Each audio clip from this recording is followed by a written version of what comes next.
Kacau ini, kacau kenapa? Karena kokolot lemburinya sudah tidak ada. Tokoh-tokoh di desa yang ngerti kebudayaan, ngerti lingkungan, hari ini tidak ada. Regenerasi di kampung-kampung sibuk, banyak sekali tokoh-tokoh organisasi dan orang-orang pinter, tapi nyaris tidak bisa mengurus desanya. Sibuknya di mana? Laporin dana desa, laporin siltop, itu ini, laporin. Kepala desa tiap hari di mana? Tiap hari menerima tamu, datang gocap, datang cepet, nyumput. Rusak Pak di negara. Saya nggak mau. Anda tahu, ribut orang banjir di Bekasi, ribut orang banjir di kota Bekasi, ribut orang banjir di Bogor. Berapa rumah yang hari ini sudah bersertifikat harus dibebaskan, kalau ingin dinormalisasi nilainya berapa? 8 triliun. Gak bisa. Duit dari mana? Saya hanya sanggup minta pertama 300 miliar dulu. Iuran antara kota Bekasi, Kabupaten Bekasi dengan Pemprov. Tapi kita ngomong banjir, sampai kiamat gak akan bisa beres. Ada demo masyarakat di Bojongkulur, Bogor, nantang KDM untuk ngeberesin Kali Cilengsi dan Cisarua dan Kali Cikeas. Belum Bapak demo, saya sudah ke situ. Saya sudah bawa alat berat, Pak. Alat berat saya nggak bisa turun. Kenapa? Seluruh sungainya sudah berubah jadi perumahan pemukiman dan bersertifikat. Siapa yang bikin sertifikat? Ya rumah-rumah yang mereka tinggali. Lah, ini negara sebentar lagi tenggelam. Untuk itu diperlukan cara berpikir di otak kita. Jangan hanya duit, Pak. Rezeki itu datang dengan sendirinya secara alamiah.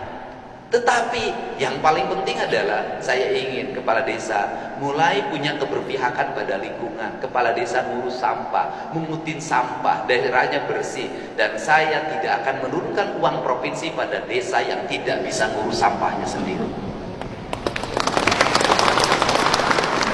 Maka nanti lahir teknologi nanti yang dikelola oleh Kodam, punya Mota, nanti dikelola oleh ITB, nanti lahir di desa-desa. Maka concern saya di tahun ini, saya sudah ngomong ke Pak Sekda, concern kita di tahun ini selain pembangunan jalan adalah penanganan sampah dari pusat ibu kota provinsi Jawa Barat sampai pusat-pusat desa di seluruh Jawa Barat. Itu jangan dulu yang lain, fokus.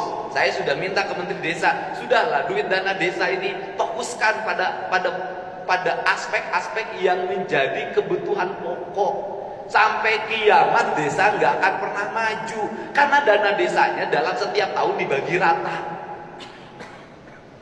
Saya tahu kok, harusnya bangunnya per blok, per RW ini dana desanya sekian, dari kabupaten sekian, RW ini dari provinsi sekian. Malah saya ngajak di perencanaan APBD 2026-2027 ke seluruh kabupaten kota, mari kita bangun desa per RW, kita bangun. RW ini kewajiban kabupaten, RW ini kewajiban provinsi, RW ini kewajiban pusat. Bangun secara paripurna, sanitasi lingkungannya, rumah rakyat miskinnya, jalannya yang berkualitas. Nggak bisa polanya sekarang duit 100 juta dibagi 25 ewang KRT-RT, kemudian dipasangkan jadi jalan lingkungan, aduk tempelkan tahun harap coplok deui. Dibikin ketahanan pangan, doma batur di aku. Iya balong batur di aku dipoto. Itu foto naon? Ketahanan pangan, doma batur, hayam batur. Gak bisa. Harus rencana antara ide gagasan besar kita yang dikelola di gedung sate seperti ini belum tentu nyambung ke teknis kalau para pengambil keputusannya nggak ngerti. Nah, jadi ini harus dibenahi. Nah, kemudian yang berikutnya adalah apa pesannya? Jangan diperiksa. Saya ingin menyampaikan, Pak Sekda, kita koordinasi dengan Mendes. Seluruh belanja desa nanti pakai e-budgeting. Itu cara yang efektif. Kenapa? Kalau e-budgeting maka seluruh dana yang terkelola tidak boleh penggunaannya, pengeluarannya tunai. Semuanya harus transfer, ke RT transfer, ke panitia transfer, ke manapun transfer. Anda nggak akan capek lagi ketika didatangin orang. Cukup liatin tak bukti transfer, pasang di depan kantor desanya. Ini belanja sekian, ini transfer sekian ke saya, ini penerimanya, ini nomor rekeningnya, selesai Pak. Pemeriksaannya juga bisa jarak jauh, nggak usah didatengin.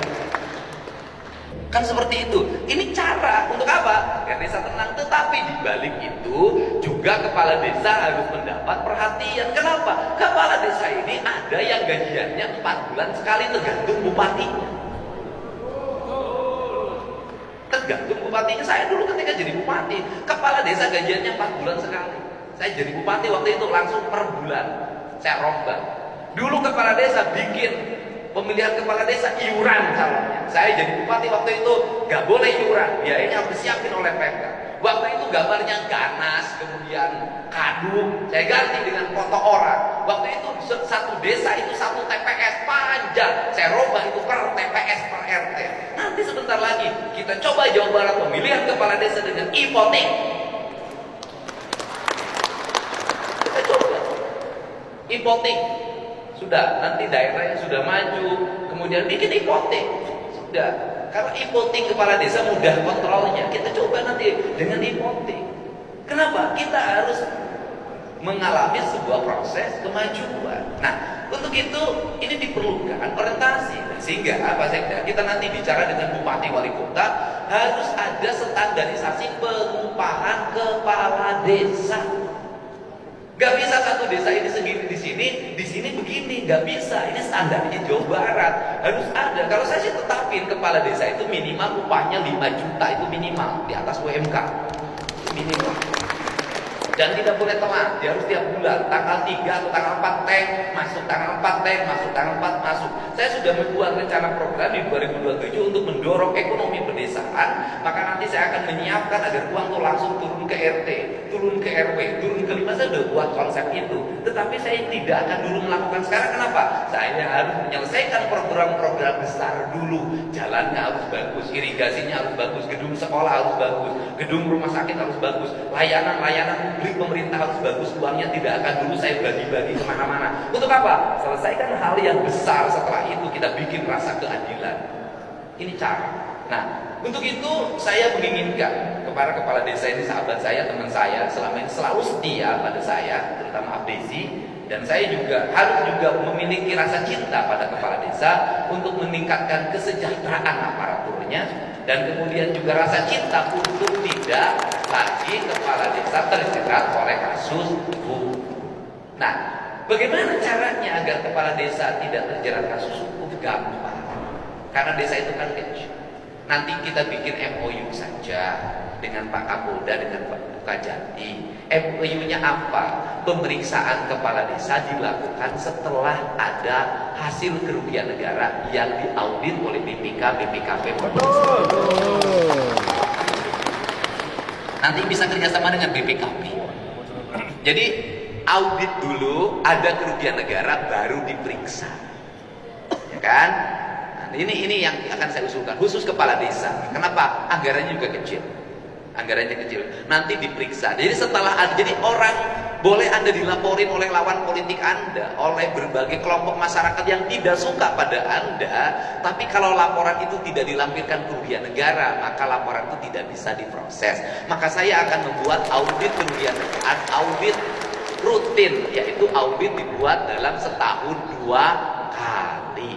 Yang berikutnya adalah Pak, teman-teman ITB, nanti harus kita punya rumusan. Ini harus punya identitas. Kantor gubernur seperti ini, kantor bupati itu seperti ini loh desainnya, kantor camat seperti ini desainnya, kantor kades lurah itu seperti ini. Tidak jalan sendiri-sendiri. Kantor kepala desa siga istana tihangna gede haruleng we ketar ada fungsina. Kan nanti harus didesain Pak, desainnya. Nah, untuk apa? Nanti di setiap desa harus ada balai pertemuan desa, tempat bertemunya masyarakat, tempat interaksinya masyarakat, karena ruang desa semakin sempit.